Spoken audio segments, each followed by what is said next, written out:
سبيل الدموع سبيل مريح، تنهدى يا صاحي كي تستريح، وبث الدعاء الخفي الصريح يا سعد. بسم الله الرحمن الرحیم. هموطنان عزیز و گرامی، قسمی که میبینید بنیاد خیریه میزان این بار به ولایت پنجشیر و در اینجا با راه اندازی برنامه خودکفایی و خودبسندگی برای آن عده فامیل های نیازمند و بی‌وضاحت که شامل ایتام، بیوه‌زنان و افراد ناتوان می شود و چند پیش از سوی تیم سروی بنیاد خیریه میزان انتخاب شده بودند، توزیع گاوهای شیردی را در نظر گرفته است. این خانواده ها از این طریق هم می توانند که احتیاجات روزمره خود برآورده سازند و همچنان کسب درآمد کنند و در آینده به خودکفایی برسند.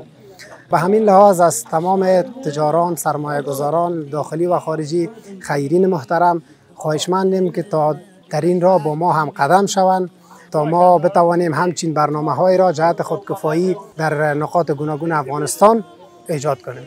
تشکر. ككبش ذبيح بذكر الإله تطيب الحياة، تسر أسارير وجه صبيح، تسر أسارير وجه صبيح. سبيل الدموع سبيل مريح، تنهدى يا صاحي كي تستريح،